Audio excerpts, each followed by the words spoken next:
Between the 1970s and well into the new century, I've embarked on a number of journeys across the Australian mainland.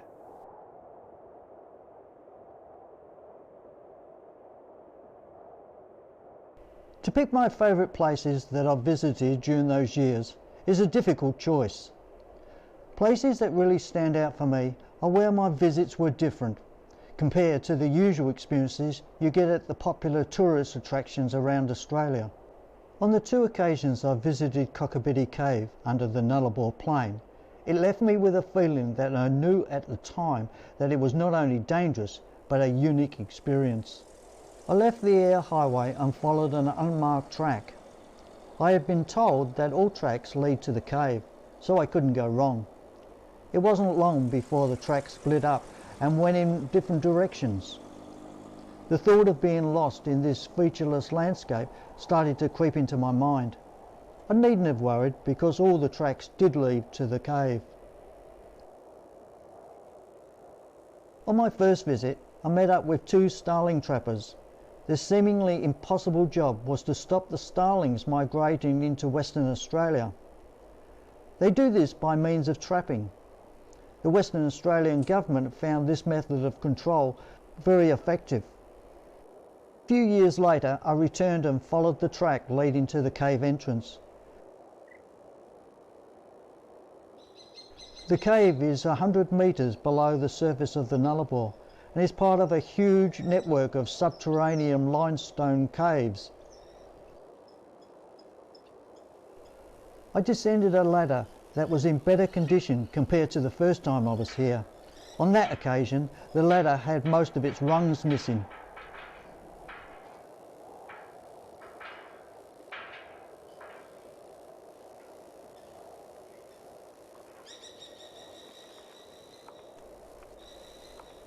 As I ventured deeper, the feeling of excitement that cave explorers must experience struck me.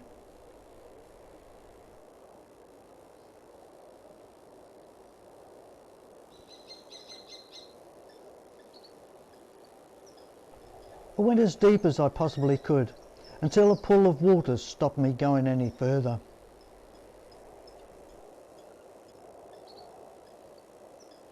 Then a thought crossed my mind. If anything happened to me down beneath the Nullarbor, no one would ever know that I was there. The trip back to the surface was made very carefully. In 1987, I spent a couple of weeks travelling the dirt tracks of the Gulf of Carpentaria and came away with memories that are still fresh in my mind years after that trip finished. The Golflander leaves Normanton for Croydon, a distance of 159 kilometres to the east. We stopped a couple of times during the journey, once to film as the vehicle crossed a small bridge. We also got a chance to take control of the train as the driver explained all the instruments. It took close to 5 hours to reach our destination. During the journey, I managed to make myself comfortable in different parts of the train.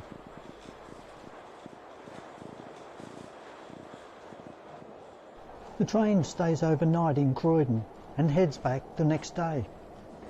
Everybody else chose to stay at the local pub. I couldn't afford the accommodation, so I looked for somewhere else to stay. In the end, I found the local caravan park, where I was the sole occupant and was kept awake for most of the night by the town's generator. Escott Station is a working cattle property close to Burketown. I spent 5 enjoyable days exploring the area.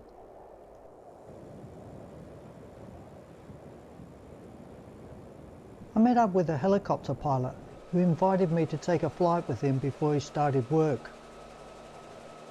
My video camera had a black and white viewfinder, but this flight was so exciting I had both eyes open and experienced the 15 minutes we were in the air in both colour and shades of grey.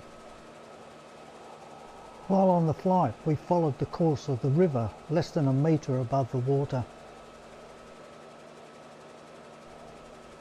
I was lucky to get this flight because the pilot had only just recently been contracted to muster the station's cattle.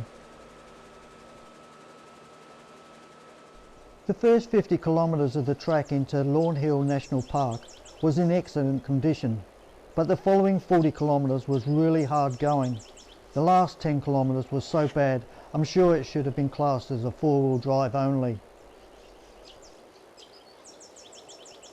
The area has an Aboriginal history dating back 17,000 years. Compared to the countryside outside the park, Lawn Hill really is an oasis.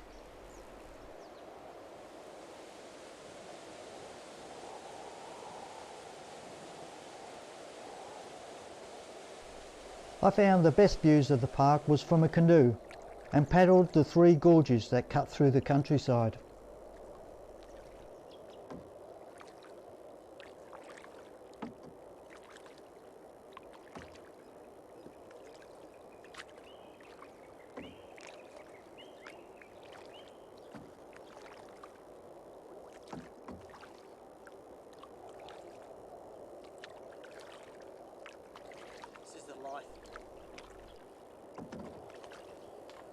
The time spent on the water was most enjoyable.